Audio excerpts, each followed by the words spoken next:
శ్రీ రామకృష్ణ ప్రభ ఛానల్ను చూడండి, మాసపత్రికను చదవండి.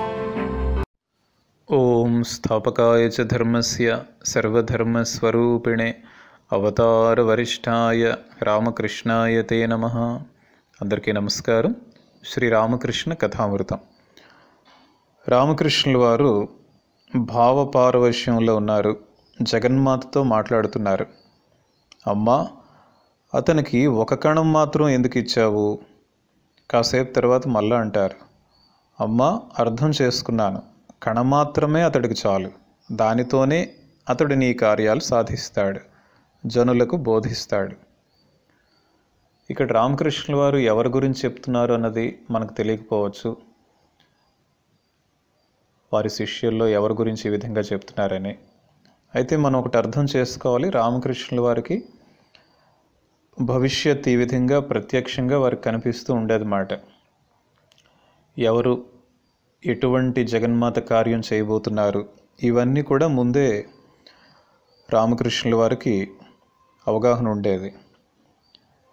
ఒక సందర్భంలో రాఖాలతో రామకృష్ణుల వారు అంటారు, రాఖాలంటే భవిష్యత్తులో స్వామి బ్రహ్మానందజీ మహారాజ్, నువ్వు కోపగించుకున్నావే, నీకు ఎందుకు కోపం కలిగించానో తెలుసా? కారణం ఉంది. ఔషధం సరిగ్గా పనిచేయడానికి ఆ విధంగా చేశాను. కురుపు పెద్దదైన తర్వాత అది పగిలి ఆరిపోవడానికి మందు వేయాల్సి ఉంటుంది కదా అంటారు. తర్వాత మళ్ళా అంటారు, హజ్రా అని ఒక భక్తుడు రామకృష్ణుల వారి దగ్గరికి వెళ్తూ ఉండేవాడు. అతని గురించి చెప్తారు, హజ్రాను ఎండిపోయిన కట్టెలాగా చూశాను. అలా ఉండి కూడా అతడు ఎందుకు ఇక్కడ ఉంటున్నాడు? ఎందుకంటే దానికి కూడా ఒక కారణం ఉంది. జటిల, కుటిల వీళ్ళు లేకుండా ఉంటే లీలా నాటకం ఏ విధంగా రక్తి కడుతుంది?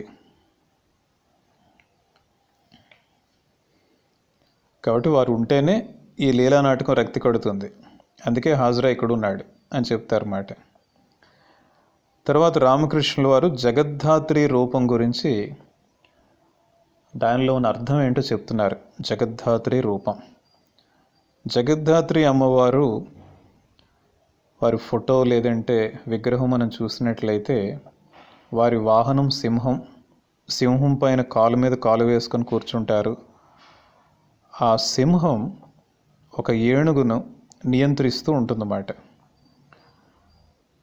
ఇది దుర్గా పూజ లేదా దసరా తర్వాత ఆ తర్వాత నెలలో అమావాస్య తర్వాత 9 రోజుల తర్వాత ఈ పూజ వస్తుందన్నమాట, జగద్ధాత్రి అమ్మవారి పూజ. ఇది వెస్ట్ బెంగాల్ రాష్ట్రంలో చాలా ప్రఖ్యాతి చెందిన పూజ.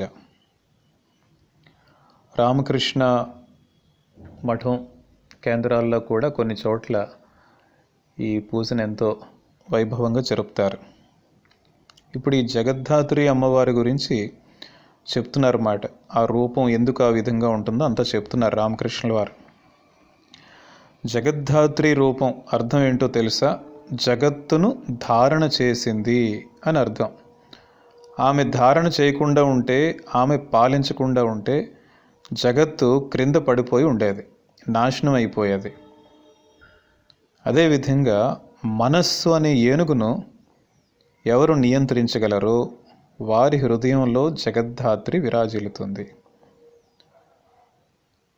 అప్పుడు రాఖాలంటారన్నమాట, ఈ మనస్సు ఒక మదపుటేనుగు.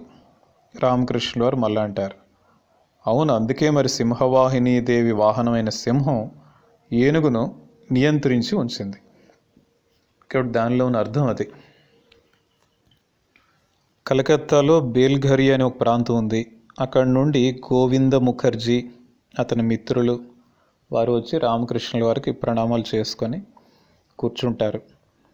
వారితో రామకృష్ణుల వారు అంటారు, మీకు సందేహాలు ఉంటే అడగండి, నివృత్తి చేస్తాను. అప్పుడు ఆ గోవిందుడు ఈ విధంగా అడుగుతారు, కాళికాదేవి మేని ఛాయ నల్లగా ఎందుకుంది? రామకృష్ణుల వారు అంటారు, దూరం కారణం వల్లనే ఆ విధంగా కనిపిస్తుంది. దగ్గరకు పోయి చూస్తే ఏ రంగు లేదు. కొలనులో ఉన్న నీరు దూరం నుంచి చూస్తే నల్లగా కనబడుతుంది, దగ్గరికి వెళ్ళి చేతిలో తీసుకొని చూస్తే ఏ రంగు ఉండదు. ఆకాశం దూరం నుండి చూస్తే నీలంగా కనిపిస్తుంది, దగ్గరగా వెళ్ళి చూస్తే ఏ రంగు ఉండదు. భగవంతుణ్ణి సమీపించే కొద్దీ భగవంతునికి నామరూపాలు లేవని తెలుస్తుంది. భగవంతుడి నుంచి కొంచెం దూరం కదిలితే మళ్ళీ ఏమనంటావు, గడ్డి పువ్వు వర్ణం గల మా అమ్మ కాళీమాత అని అంటావు. కాబట్టి మనం భగవంతునికి దగ్గరవుతున్న కొద్దీ ఆ రూపం రంగు ఏమీ కనిపించవు. ఇంకా కాళీమాత పురుషుడా లేక ప్రకృత? ఒక భక్తుడు పూజ చేశాడు. ఆ పూజను చూడడానికి వెళ్ళిన మరో వ్యక్తి జగజ్జనని మేనిపై, అంటే జగజ్జనని శరీరంపై యజ్ఞోపవీతం ఉండడం చూశాడు. వెంటనే అతడు ఈ భక్తునితో అంటాడు, జగజ్జననికి యజ్ఞోపవీతాన్ని వేశావే?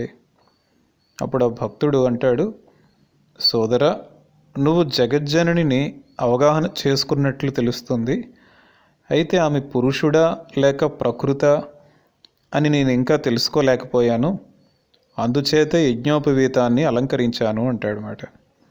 అంటే ఎవరు కాళీయో ఆమె బ్రహ్మం, సాకారుడు ఎవరో అతడే నిరాకారుడు, ఎవరు సగుణుడో అతడే నిర్గుణుడు. బ్రహ్మమే శక్తి, శక్తియే బ్రహ్మం. ఈ రెండు కూడా అభిన్నాలు. సచ్చిదానందమయుడు, సచ్చిదానందమయి. ఇంకా గోవిందుడు అడుగుతారు, యోగమాయ అంటే ఏమిటండి? రామకృష్ణుల వారు చెప్తారు, యోగమాయ అంటే ప్రకృతి పురుషుల యోగం. నీకు కనబడేదంతా ప్రకృతి పురుషుల యోగమే. శివుని సమేతమైన కాళికాదేవిని చూడు, శివుడి మీద కాళీమాత నిలబడి ఉంది, శివుడు శవంలాగా పడి ఉన్నాడు, కాళీమాత శివుని చూస్తూ ఉంది. ఇదంతా కూడా పురుష ప్రకృతుల యోగాన్ని సూచిస్తుంది. పురుషుడు నిష్క్రియుడు, అందుచేతే శివుడు శవంలాగా పడి ఉన్నాడు. పురుషుని కలయిక చేత ప్రకృతి అన్ని కార్యాలను కూడా నిర్వర్తిస్తూ ఉంటుంది. సృష్టి, స్థితి, లయ ఇవన్నీ కూడా నిర్వహిస్తూ ఉంటుంది. రాధాకృష్ణులు కలిసి ఉన్న ప్రతిమ అర్థం కూడా ఇదే. ఈ కలయిక చేతనే అవి పరస్పరం వంగిన భంగిమలో ఉంటాయి. ఈ కలయికను చూపడానికి కృష్ణుడు ముక్కున ముత్యం ధరించాడు, రాధ తన ముక్కున నీలమణిని ధరించి ఉంది. రాధ మేనిఛాయ ముత్యంలా ప్రకాశిస్తోంది, కృష్ణుడు నీలమేఘశ్యాముడు.